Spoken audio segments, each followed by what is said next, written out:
Sure, yeah. I mean, I can't start the day without shouting out our recent grad, Jaylyn Sherrod, who just became WNBA champ last night. So congrats to her and her Liberty team. What an amazing series, and just, just indicative of how incredible women's basketball is right now. I think for those of us that have coached a long time, like, we've always known how great it is. But for us, it's wonderful to see the world really pouring into this game that we love so much. So excited to be here with you guys. Thank you everyone for coming. We obviously have a brand new team this year with 10 new players and lots of new faces. Everyone's going to need a cheat sheet for the first few games, just until you learn who everybody is. But I can promise you it's a group that you're going to love to watch. We have better depth than we've ever had. We're very longer than maybe we've ever been, and just a very experienced group, not necessarily experienced here at Colorado, but a very experienced group with us. So we're excited for season to get underway, and honestly just can't believe we're here again already. So it's gone pretty quick.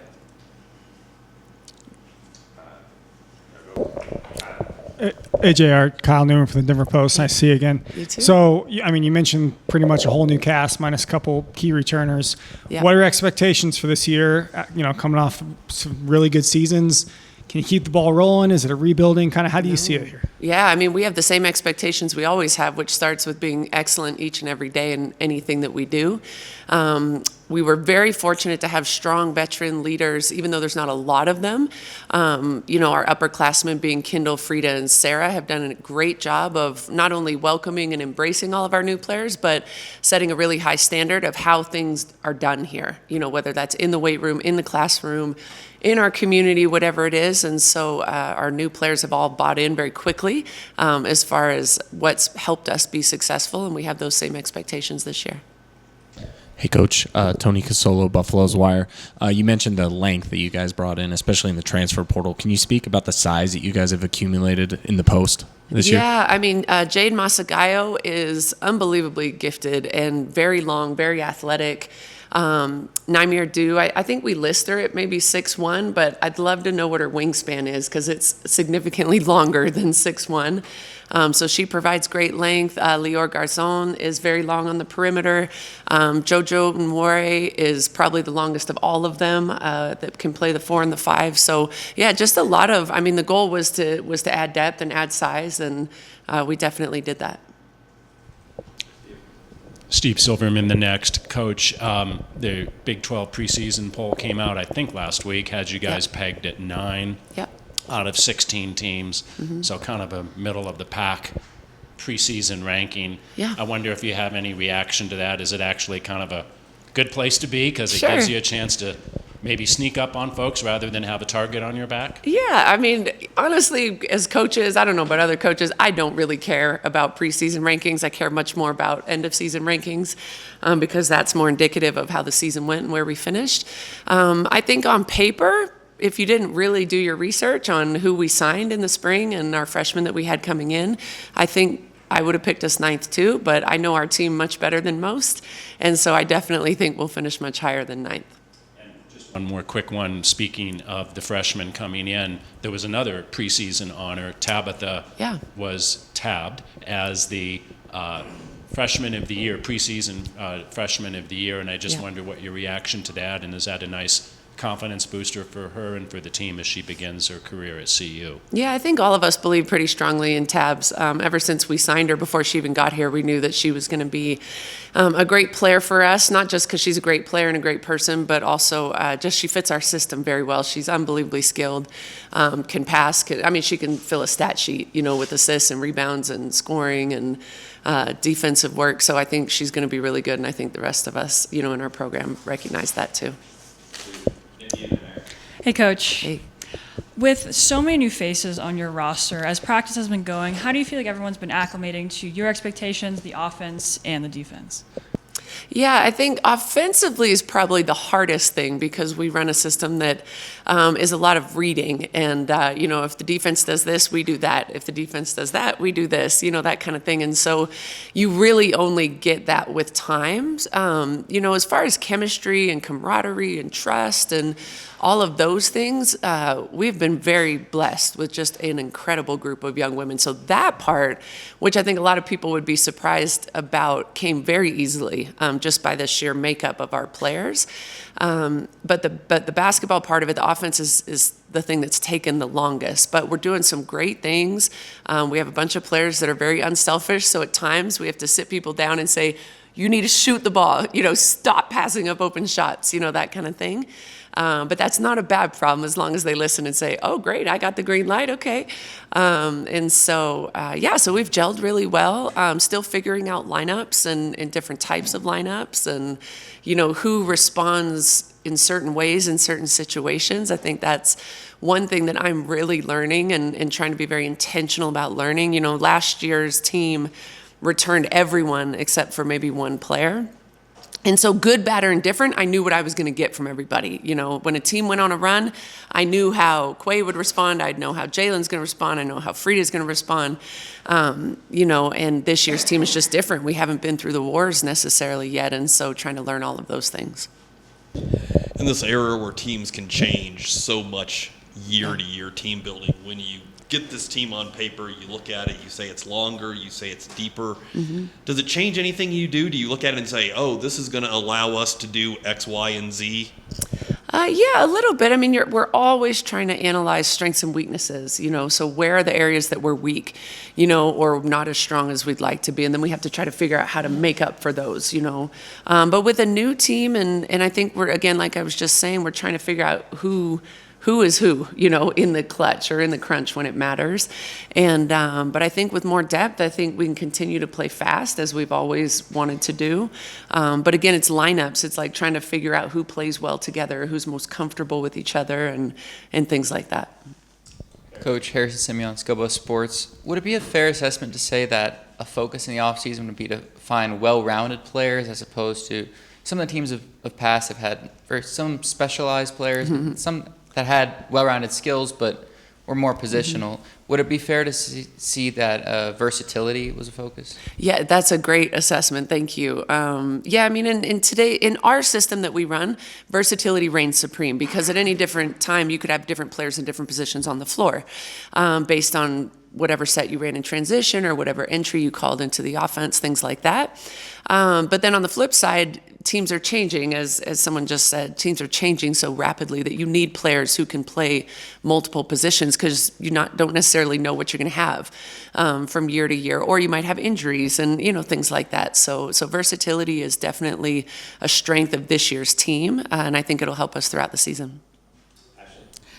Coach Ashley Moore, nice to see you again. CU is celebrating 50 years of the women's basketball program. One, how does it feel to be a part of this legacy of obviously making it to tournament 3 straight times, your imprint, and also how do y'all plan to celebrate that this year? Yeah, I think we're going to try to celebrate it all year long. Whenever we have an opportunity to talk about our past, to talk about our great alums that have played here, our great coaches that have played here. There aren't that many programs that have such a storied history as we do. With our Hall of Fame coach Seal Berry, All-Americans like Shelley on staff, and so we're going to try to talk about it and celebrate it all year long. It's important, especially with so many new players, that we try to teach them our history, to recognize that we've been to not just 2 Sweet 16s, but many Sweet 16s and many Elite 8s. And we're trying to make sure that we can keep that storied tradition going. Jerry, I wanted to ask you about a couple players in particular. Kendall Wetta, with Jaylyn gone, how is she going to have to step up this year and just kind of be more of a scorer and be, the woman that leads you forward? Yeah, Kendall's been a steady rock for us for years. You know, she came to college ready to play, based mostly on, you know, she played for a great coach at Valor, and then came with just a mindset of wanting to attack anything in her way. So she's been a great player for us for years. I don't know if you guys noticed, there were many times we played her with Jaylyn Sherrod last year because they were both very difficult to keep off the court. But definitely Kendall wants to score more, you know, and is looking to score more. And so we've talked about, you know, different ways that she can find herself offensive opportunities. And, you know, I've shared with everyone on the team that she has the green light to be as aggressive scoring on 3 levels as she wants to be. And we need her to do that. So I think she's pretty intent, you know, on being the most well-rounded version of herself throughout her senior year. And then a couple of these forwards, Nymer, you mentioned, she's got lots of experience. What do you expect out of her? And then JoJo, I know she's had a couple injury seasons. Is she healthy, and what's kind of the status on her? Yeah, I mean, I think Nye's going to be one of our most versatile players on the team this year. I think she can play 2 through 4, can score on 3 levels, can post up, can shoot the 3, can attack your feet. But even as good as she is offensively, I think her best weapon is her defense because she's so long and has just great experience coming from Iowa State and can play a lot of different positions defensively. JoJo is still working her way back to be able to go 100%, has made incredible strides since she's been here, and is one of the more gifted basketball players, you know, we've had here at CU, and that she can score inside, she can shoot the 3, she can run the floor. She's just hasn't played in a couple of years, but if you go back and watch the film from when she was National Junior College Player of the Year as a freshman in college, she's very, very good. Hey, JR, Tyler King with the Denver Gazette. Obviously, you guys were building, from when you got here, you were building this program to the run you guys went on the last couple of years with the 3 straight tournament appearances, back-to-back Sweet 16s. How unique of a challenge is this season with a lot of new faces as you try to get back to where you have been and where you're used to being at this point? Yeah, I think it's just a season of new. You know, like the team is new, our leadership is new, our conference is new. You know, so I think we're just very much embracing all the newness that we're experiencing. So as I said earlier, the makeup of the young women in our program, I mean, we could not have a better group of young women in our program. They're intelligent, they're funny, they work hard, they're awesome to each other. Our locker room culture is wonderful. Like, they really are special. And so I think that makes it easier to have 10 new players, you know, on a team. If we had people that were bratty or cranky or, you know, whatever, it wouldn't be as much fun. So we're embracing that part of it. And then I think we're all just very excited about the Big 12 Conference, you know, and we recruited several players that came from the Big 12. So I think we'll lean on them a little bit as we get closer, just because they have more experience than the rest of us. But it's a great group, very cohesive group, and I think it's going to be a great year. Coach, just a couple players. Kennedy Sanders redshirting this past season, going through that process. How have you viewed what she's picked up on from the team last season and how she can bring it to this year's team? Yeah, Ken is a phenomenal player. I don't know what her ranking was out of high school, and we don't really care about rankings, but she was a highly recruited player coming out of Minnesota, and has an uncanny knack for being able to score the ball. You know, like, she's very shifty. She can score. She can shoot the 3. She's got great mid-range, very slippery in the paint. I would say, like, she can get off the defense and finish in a variety of ways. And I think she spent a lot of time last year. One, she was rehabbing. You know, she broke her foot right before she got here. So she was rehabbing most of the preseason last year. And then this spring really took off. And her development, I think, got very serious about her weight training and things like that. And so she's been a great voice for our new players. And I think will be a great point guard for us. And then Johanna Teeter coming in from Washington State. You've seen her as from on the opposing side in the past couple of years. Though last season out with the torn ACL. How have you viewed her recovery and what she can bring to the fold, and especially with the guard room being pretty new? Yeah, Yo is one, it's Tadare, just so you know. We called her Teeter for 3 years on the scouting report. Now we laugh about the fact that we butchered her name from across the aisle. But yeah, Yo is a great player. She can play 1 through 3 on the perimeter. She's a great shooter. She's one that we always had to worry about where she was on the floor because she's such a great three-point threat. And just has a lot of experience, has played internationally, you know, speaks up, can help coach younger players, and someone that we're going to rely on for the basketball, also leadership.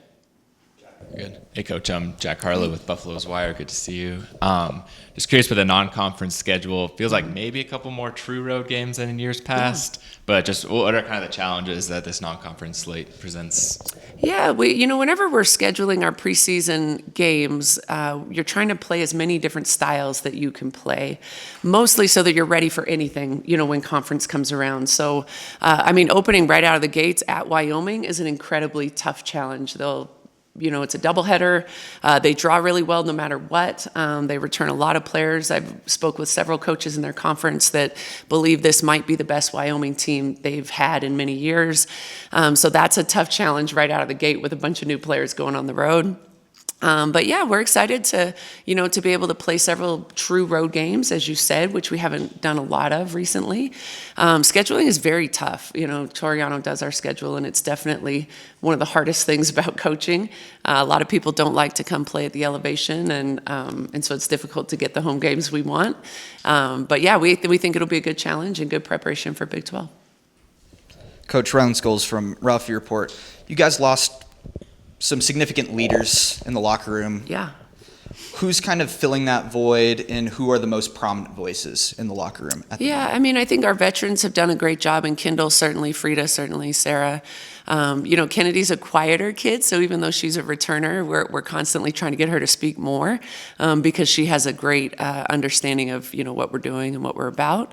Johanna's been great as someone that hasn't been here before. We're asking more of her, but I think it's definitely been Kendall, Frida, and Sarah that we've really leaned on in our preseason.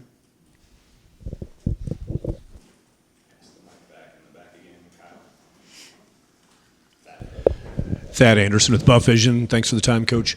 Your opening comments, last night's big show and the boosts in attendance. I was flipping to the record book, and it looks like you might have beaten the all-time record by 5 fans per game, going back 30 years to the record that was set here previously. Yeah. Okay. So I think it's a +5 over the all-time mark, average per game.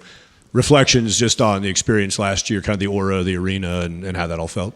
Yeah, it's incredible. We love to talk about our fans here at CU, and everybody talks about them, whether it's football or us or men's basketball, volleyball. We have great fan support. We just need to continue to grow it, So +5 is awesome. We got to get at least +5 more this year. But I think we play a brand of basketball that is very fun to watch. It's fast, it's skilled, it's team basketball. And so I think when people come to see us play, they realize, what a great team effort it is. It's as I said in my opening statement, it's really cool to see it growing all across the country. My other thought or question is on Big 12 conference scheduling. So with the Pac-12 travel partners, one-day turnarounds, that kind of thing. I know talking with the men's program too. How does this change maybe your in-season, your preparation between games, just the flow of how in-season looks for you once you get to conference, if you know yet? Yeah, I was going to say, honestly, I have no idea. I actually liked the only one day in between the Friday-Sunday games because it simulated the NCAA tournament, so I liked that. But we'll certainly take more preparation. We're a team that loves to prepare. We love to scout. We love to feel like, our staff and our players know absolutely everything possible that they can about their opponent. So maybe an extra day of preparation is great for us, but we just roll with the punches. So whatever it is, we'll just keep on keeping on. JR, you've talked before about. Oh, I'm sorry. Okay. You've talked before about how you built this program off, finding diamonds in the rough, players who have been overlooked, like Jaylyn, obviously. Yeah. Looking at your roster, decidedly international flair. Frida, obviously, you recruited out. She didn't transfer. You got some transfers on here. Is that international presence by design? Is that just finding players who are a little bit overlooked? Why so many, non-Americans on the roster? Yeah, honestly, I think for the system that we run, it's kind of a stroke of luck that we ended up with so many international players. And maybe it's not so much international, but experience. People that have had a lot of different basketball experiences, whether that was overseas with their national teams, or someone like Sarah that played, won a bronze medal with the 3-on-3 for Team Australia, things like that. But some of these players we recruited before, like we've known Lior since high school. We've known JoJo since her freshman year at CSI. So players that they are international, but it was more like we knew them from before and we knew they were a great player. And so when they went into the transfer portal, it just made sense for us to recruit them. Jared, just getting back to the game as a whole overall, you mentioned obviously Jaylyn winning the WNBA championship last night after an all-time great series. I mean, what was it like for you to get to watch this summer with the league just kind of exploding? Obviously, the rookie class really helped with that, but then obviously the women's national team with the Olympics as well. I mean, what was it like for you as a fan of the game just to watch how much attention was on it throughout the summer and continuing into the fall? Yeah, I mean, we love it. As I said earlier, like those of us that have lived in the women's basketball world for a long time, we've known it's great basketball and, all the great things about it, but it really is cool to see the world taking notice now and just such monster numbers, of viewership and attendance and things like that. So I think it's definitely going to continue to grow with, as you said, some of the young talent in the WNBA, and then the great basketball that we're playing in college. So it's fun to see, not just myself, but my little guy Jax is 8 years old and he loves it. I mean, he loves all basketball, but he knows Sabrina, he knows Jaylyn, he knows a lot of the Caitlin Clarks and Angel Reese's, and so it's fun to see kids getting into it as well. Hey, Coach. Oliver Hayes, 24/7 Sports. Last year, after Jaylyn and KJ Simpson both went for their scoring bursts, they both shout out each other. This year, with both teams being having new looks and not a lot of returners, have they had the chance to bond with each other at all, or just your team with the general CU athletic atmosphere? Yeah, I think our athletic department, led by Rick George, does a great job of creating environments where all of our student athletes can be together. Like our dining facility, for example, for student athletes is a space where you can walk in there and see like 2 skiers, a golfer, a soccer player, and 2 football players having lunch together. And I think that's unique here at CU. So I honestly don't know if our team hangs out with the men's team. We pass each other in the halls every day, so I would assume there's some level of camaraderie, but we've always loved to support all of our sports. So I think it'll just continue to grow.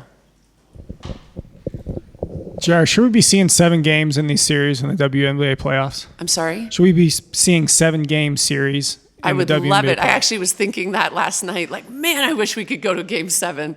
But I think they've already upped first round to 7 games next year, haven't they? Wasn't that announced a week or so ago? Yeah. Another one, you mentioned Jade. She's had a lot of experience at Missouri State. Yeah. What do you expect out of her, and what can fans kind of expect from her play this year? Yeah, I mean, Jade is man, she's really good, like really good. I keep telling her, man, if you knew how good you were, if you could see yourself the way I see you, because I just think she has a world of potential. So she's long and athletic and, can rebound, she can defend. I think she's going to be a very significant factor for us this year. Hey, Coach. Carlos Bryant, DSM. With the move from the Pac-12 to the Big 12, what are some of the competition differences you think you might see, and how do you think that's going to affect your recruiting? Yeah, great question. I mean, we've always felt like, as much as we loved the Pac-12 and loved being in the Pac-12, we always felt like we were in Big 12 country, So when we went back to the Big 12 for our coaches, we felt like it was a great move for us, for the University of Colorado. We love to recruit Midwest players. We love to have them on our roster. We always say anyone that's, been through the snow or worked on a farm is going to kind of be cut from the cloth that we like. As far as just being tough and having a good work ethic. So we'll miss the Pac-12 tremendously. Some of my closest coaching friends are in that conference. And I do think the Big 12 is going to be great for us from a recruiting standpoint, from our fan base standpoint. And I think it'll just continue to help grow what we're already doing. Coach, you mentioned that, you've got a lot of new faces this year, but several of the newcomers have a lot of experience, transfers coming in from other programs where they played a lot of minutes. And so I'm just curious what your game plan is for getting everyone their chance to get some minutes on the court. Are you specifically going to use the non-conference schedule to try different rotations, different lineups to get folks chances to show what they can do? I think so. I mean, that's the live stuff. I mean, every day we step on the court, they've been here since July 1st. So since July 1st, everyone's had an opportunity to earn minutes and, earn their opportunity. So, but I think, as I was saying earlier, the one thing we don't know for certain yet, because we just haven't been through any fires yet, is how do people respond when the lights are on? When our opponent goes on an 8-0 run and we went from up 6 to down 2, who muscles up, like who's going to dig in and fight for it, who's going to get big eyes and and get nervous. Those are the kind of things that are very, very hard to simulate in a practice. Although we are scrimmaging more than we ever have and playing live against our practice players more than we ever have, just to try to simulate some of those things. But preseason will allow for that, so we definitely will be trying to pay attention to everything. Coach, you spoke on Tabitha earlier, but some of the other true freshmen definitely feels like, very guard-centric with players like Erin and Grace. Mm-hmm. What have you seen from them and what they can bring to the table, and what kind of opportunities do you see them getting as the season goes on? Yeah, I mean, so 3 of our 4 players are freshmen are international. All 4 of them, though, have lived away from home prior to coming to Colorado, which is very unique for freshmen, and has really brought like a very mature freshman class to Colorado. So a lot of the things that we typically will deal with freshmen, we haven't had to worry about, just some of the stuff that comes with being away from home for the first time. And so that's been really great for us. Grace is really playing more of the forward spot this year. So Erin and Lova playing more on the perimeter, Grace and Tabs playing a little bit more inside. But all of them are athletic. They're great learners. Like they really can take what you're trying to coach them and try to apply it, and just very hungry. So I would expect everyone will have an opportunity to play this year, and just have to pour into getting better and better each day as freshmen do all across the country. Coach, it seems like the Shelly Sheets thing has worked out okay. Bianca Smith, what kind of role, what kind of contribution do you want from her? Yeah, Bianca's been awesome. She's only been here since June, maybe July, end of June, and has just brought. Anytime you talk to Shelly, you can see she just bleeds black and gold. Bianca's the exact same way. So even before she was here, she was watching our games. She was, her group of alumni that still connect and talk, were very invested in what we were doing here. And so she has a passion for this place that's very hard to match. She has a tremendous skill set as a coach on the court and off the court. She's one that does a great job, as a connector. So she spends a lot of time with our players and, just supporting them and helping them sort of figure out a game plan for achieving their goals. And it's just a great, great basketball mind. So we're going to use her and need her in a lot of different ways. Jared, I'm going to assume that Kendall and Frida have probably cemented starters going into Sunday as you open the season. Do you have any idea, can you say right now kind of what your starting lineup would look like beyond those 2? I cannot, no. I mean, we did a close scrimmage on Saturday this past weekend, and I didn't tell them who was starting until we walked out to start. So I would think we'll, again, rely on veterans a lot. But we also, as someone else mentioned, have a lot of players that have started a lot of games at some good schools. So no, I don't have a starting lineup yet.